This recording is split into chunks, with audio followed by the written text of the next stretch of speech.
bertemu lagi di mata kuliah pemrograman berorientasi objek. Untuk materi hari ini di pertemuan ke-20 kita akan membahas mengenai cara membuat database dengan menggunakan XMPP. Jadi database yang akan kita gunakan adalah database MySQL. Langkah pertama yang harus kita gunakan adalah kita akan mencari dulu XAMPP control panel di sini, ya. Nah, ini kalian klik kanan Run as Administrator, ya.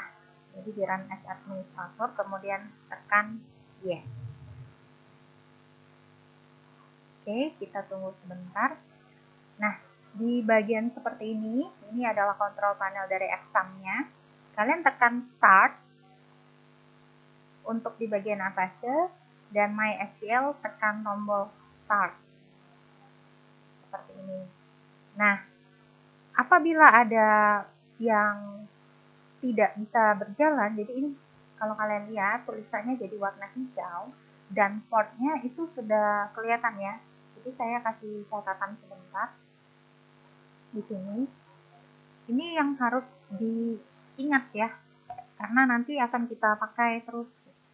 Jadi untuk port Apache itu adalah 8080. Kemudian port untuk database kita to MySQL itu adalah portnya 3306. Jadi ini port yang akan kita pakai. Nah, apabila ada Apache-nya yang tidak bisa dijalankan, itu biasa karena dia bentrok dengan SQL Server. Jadi kalian boleh klik config nanti di setting Apache-nya. Ini saya kasih contoh dulu sebentar, kalau yang punya saya salah ya. Jadi sebentar saya ganti dulu supaya kalian kelihatan yang punya saya nggak bisa jalan nih. Bagaimana? Oke, sebentar saya setting dulu. Oke, stop. Saya start. Nah, jadi ketika saya start, Apache saya error, nggak bisa nih. Nih, langsung dia bilang Apache shutdown unexpectedly. Jadi artinya dia nggak bisa start. Gimana cara supaya dia bisa start? Itu kalian di config Apache, pilih yang paling atas. Oke. Nah, kalian Ctrl F, cari yang ada tulisan 80. Ya. Nah, tapi yang diganti yang mana? Yang bawah ini, yang ada listen 80. Atau kalian lengkap tulisnya ketik ya, listen 80. Ini bagi yang nggak bisa start aja, tapi kalau yang sudah bisa start nggak masalah, langsung aja. Oke, 80 ditambah 80, jadi listen 80. Oke, ada 2 kali yang harus disetting, kemudian find next lagi. Nih, server name-nya diganti jadi 80. Nih, jadi kalau kalian lihat yang localhost 80 sama yang tadi listen 80. Ini saja. Ya, kita coba saya save, tutup, kemudian saya coba start. Berhasil. Ya, sudah terbuka 80. Nah, sekarang kita mulai langsung buka buat database-nya bagaimana. Kalian boleh tekan tombol admin di sini. Oke, nanti langsung otomatis terbuka ke browser kalian masing-masing. Nah, di sini kalau yang kalian tidak setting tadi, jadi kan ada yang tidak perlu disetting, dia langsung localhost saja bisa. Tapi karena saya disetting tadi, maka saya tambahin +2 ya, 80. Enter. Ya, ini bagi yang setting. Jadi kalian coba dulu, kalau tadi localhost langsung jalan nggak masalah. Tapi kalau yang tadi perlu disetting, maka diganti 80 dashboard. Oke, nah sekarang kita bagian ke buat database-nya adalah kita harus klik dulu PHP MyAdmin. Kalian klik PHP MyAdmin. Nanti akan tampilannya pindah ke pembuatan database.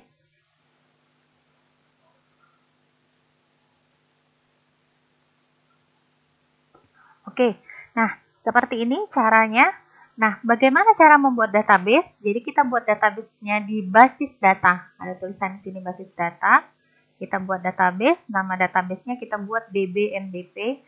Saya sarankan untuk pembuatan tulisannya harus huruf kecil semua ya. Bisa atau enggak huruf besar? Bisa, tapi nanti biasa dikonversi jadi huruf kecil. Jadi kita buat nama database-nya db. Saya buat di sini ya. Jadi ini untuk aturan penamaan. Untuk database, jadi database nanti DB, kalau dia tabel, maka aturan penamaannya adalah TB. Jadi supaya kita tahu, oh ini adalah database atau dia adalah tabel. Kalau sudah, tekan buat, tergantung versi kalian ya, bahasa Inggris atau bahasa Indonesia. Oke, nah kalau kalian lihat project, jadi kita akan membuat tabel pengguna, nanti dia ada kolom username, ada password, ada level. Berarti ada 3 kolom yang akan kita buat. Maka saya buat dulu nama TB-nya TB pengguna. Kolomnya ada 3. TB-nya TB pengguna, huruf kecil semua ya. TB pengguna, kolomnya 3, tekan kirim. Oke, kita tunggu. Nah, namanya sesuaikan dengan kolom ini, username, password, level. Ya, samakan saja. Saya ketik namanya username, kemudian password, kemudian level. Oke. Nah, di sini saya menjelaskan sedikit untuk jenis ini adalah tipe data. Jadi saya catat di sini. Tipe data pada MySQL. Jadi kalau dia untuk yang tipenya berupa angka, jadi kalau dia bilangan bulat, kalian gunakan tipenya integer. Kalau bilangannya adalah desimal atau pecahan, kalian boleh gunakan numerik, double ada di sini. Jadi kalian boleh desimal, double, float di sini ya. Ini numerik nggak ada dia. Desimal berarti. Desimal, double, float terserah kalian. Ya. Nah, kalau dia tipenya adalah angka, huruf dan angka, jadi boleh huruf dan angka. Huruf dan angka itu contohnya alamat. Jadi di alamat ada hurufnya, ada angkanya. Angkanya berupa nomor jalan. Nah, huruf dan angka jika dia panjangnya tetap,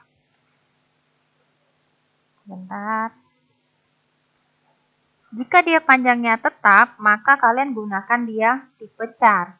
Di sini ada tipe karakter. Ya, di sini. Nih, tipe karakter. Tapi kalau kalian dia panjangnya tidak tetap, maka gunakan varchar. Apa sih beda tetap dan tidak tetap? Tetap itu misal selalu isinya 5 digit. Contoh NPM kalian. Selalu kan isinya 10 digit. Nggak mungkin kurang gitu. Atau misalnya kayak nomor telepon rumah. Kan selalu 0711 sisanya 6 digit. Nah, seperti itu. Yang panjangnya tetap gunakan char, yang tidak tetap gunakan varchar. Kemudian ada satu lagi. Kalau yang tipenya adalah teks yang panjang. Jadi misalnya teks panjang, ya kalian boleh gunakan tipenya adalah teks. Nih, kalian nggak tahu bakal berapa banyak sih yang akan kalian simpan, boleh pakai teks gitu. Ya, nah yang ketiga tipe datanya itu adalah tanggal, maka kalian gunakan date. Tapi kalau dia berupa waktu, kalian boleh gunakan time di sini. Jadi ini ada date, ada time di sini ya. Kalian boleh lihat di sini date, ada time di sini.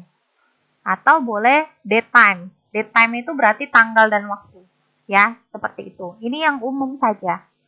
Oke, sekarang kita mau balik lagi ke username. Karena saya mau panjangnya tidak tetap, maka gunakan varchar. Boleh 20 digit misalnya. Untuk password juga kan boleh bebas, mau 6 digit. Ya, oke kita buat 10. Kemudian level saya mau buat dia 20 digit. Ya, kita buat beda-beda. Oke, jadi username varchar 20, password varchar 10, level varchar 20. Nah, sekarang untuk username saya mau buat dia adalah primary key nanti. Jadi dia merupakan kunci unik. Maka kalian klik index primary ya. Kemudian nanti klik simpan.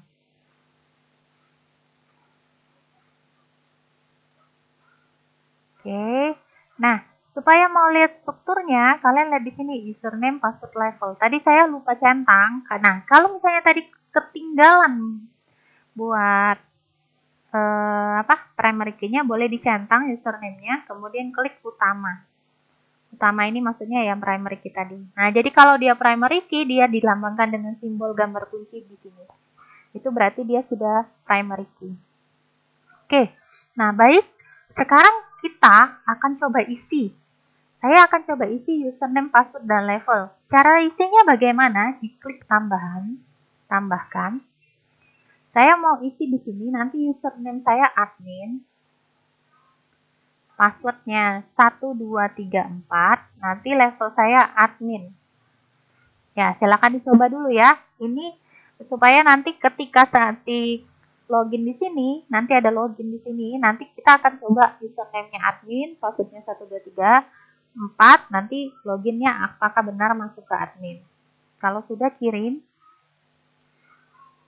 Oke, nah kalau dia bilang centang hijau, satu baris ditambahkan, itu berarti dia berhasil. Tapi kalau merah, dia nggak berhasil. Nah, bagaimana melihat hasilnya? Klik di bagian jelajahi. Nah, di sini nanti kelihatan admin, 1234, dan admin. Ya, ini contohnya. Nah, ini kalau misalnya kalian menggunakan fitur yang ada di PHP MyAdmin. Begini caranya. Sedangkan nanti kita akan menyimpan data, mengisi data, mengubah data, tapi bukan dari PHP MyAdmin, tapi dari semua coding yang ada di dalam ini, coding yang ada di dalam NetBeans ini. Berarti kita butuh cara, butuh perintahnya, perintah SQL-nya. Jadi caranya di sini. Mungkin sambil bisa kalian catat nanti ya, sambil diingat-ingat. Saya zoom dulu sebentar supaya bisa kelihatan. Oke, nah jadi ini untuk saya notin di sini dulu sebentar. Oke, jadi ini untuk mengisi data, ya. Mengisi data itu gunakan insert into. Caranya insert into, nama tabel TB pengguna, values. Nah, values ini kalian harus sesuaikan dengan kolomnya. Semua di MySQL itu data dipetik satu ya. Jadi misal kalau mau input username-nya adalah nama kalian sendiri. Contoh nama saya Tina. Jadi data pertama username dipetik satu. Koma ini adalah untuk ke kolom berikutnya, data kedua. Maksudnya misal saya mau baca ABC aja. Oke. Saya mau pengguna satu lagi misalnya staff saja. Oke, tutup kurung. Jadi perintahnya insert into nama tabel value. Ini data kolom pertama username, data kolom kedua password, data kolom ketiga levelnya. Ya, semua dipetik satu, nggak bisa petik dua ya, error. Oke, ini saya copy untuk di catatan di sini. Mengisi data. Kirim. Oke, satu baris ditambahkan, berhasil disimpan. Tinggal kalian lihat di sini. Masuk atau tidak? Sudah masuk. Berhasil. Oke, tadi di mengisi data. Sekarang yang kedua, kita akan mengubah data. Ya. Mengubah data, kita masih pakai SQL lagi ya. Kalau mengubah, menggunakan update. Update nama tabelnya. Kita akan set itu berarti data yang baru. Nah, ingat ketika mengubah data yang boleh diubah adalah data selain primary key. Jadi primary key kalian tadi ingat tidak? Adalah username. Jadi yang boleh diubah adalah password. Bisa saya mau ubah password saya tadi ABC. Saya mau ganti nama saya Tina, koma ini berarti data yang kedua, kolom yang berikutnya, levelnya tadi kan staff, mau saya ganti karyawan misalnya. Oke. Where itu berdasarkan apa? Berdasarkan yang primary kita di username. Username saya adalah Tina. Ya, seperti ini. Oke, kita copy dulu. Go, kirim saja.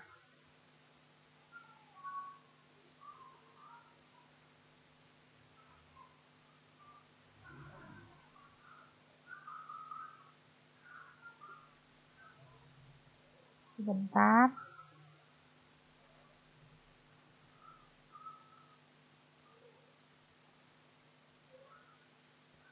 Oke, ini. Oke, password ini dia nggak bisa, ya, bukan nggak bisa karena diingat dia sebagai kata kunci. Jadi kita pakai yang di sini aja ya. Kita pakai yang ada di sini kolomnya. Jadi dia kalau untuk kolom diketik nggak apa-apa. Kalian boleh gunakan kolomnya di sini. Misalnya kalian mau pakai levelnya, klik di sini, boleh. Atau username-nya, kalau kalian nggak mau ketik, kalian boleh klik di sini, ya. Oke, kalau sudah, kirim. Tadi kenapa sih passwordnya nggak bisa? Ya karena dianggap dia kata kunci sama kayak update, set gitu, ya. Oke, nih berubah jadi Tina. Username-nya tetap, password-nya berubah, levelnya berubah. Nah, oke, saya salin di sini. Nah, sekarang berikutnya yang terakhir itu menghapus datanya. Saya menghapus data Tina ini. Oke, saya mau hapus gunakan fitur delete. Jadi saya delete from TB pengguna, hapus di data pengguna berdasarkan apa yang mau dihapus, ya primary key tadi. Jadi boleh klik username sama dengan, atau kalau kalian nggak mau klik juga nggak apa-apa, username sama dengan Tina misalnya. Oke, kirim. Bentar, kasih dulu. Kirim.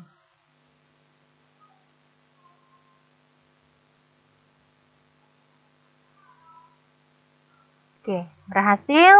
Kita lihat data Tina terhapus. Ya, seperti itu. Jadi ini yang ketiga. Nah, jadi ini catatan yang kalian perlu perhatikan untuk data yang akan kita gunakan. Ya, jadi ini untuk yang SQL-nya, ini tipe datanya sama aturan penamaan dan port. Nah, berikutnya saya nih gimana sih saya mau ekspor datanya? Jadi database ini yang untuk MySQL ini bisa kita pindah-pindahkan, ya. Bagaimana caranya? Jadi kalian klik DBMDP, kemudian kita bagian ekspor. Ekspor ini supaya database yang kita buat ini bisa jadi sebuah file SQL yang nanti kita bisa pakai datanya, pindahkan ke komputer lain. Kalau sudah seperti ini langsung kirim saja. Jadi ekspor langsung pilih kirim. Nanti terdownload otomatis. Kalian boleh buka isinya apa, nanti tinggal diedit aja, dilihat. Nanti dia akan kasih tahu database-nya adalah DBMDP. Tabelnya tabel pengguna dengan kolom username, password, dan label. Isinya adalah admin ini. Jadi ini isinya, ya, bisa kelihatan. Nah, ini merupakan file untuk kalian. Bagaimana kalau ternyata DB-nya dihapus? Kita coba, ya. Misalnya DB-nya dihapus, kalian klik DB, pilih operasi, hapus database-nya, hapus basis datanya, oke. Nah, database-nya itu kalian nggak perlu takut. Kenapa? Karena database file tadi kan kalian sudah sudah simpan ya. Jadi cukup buat DB-nya dulu.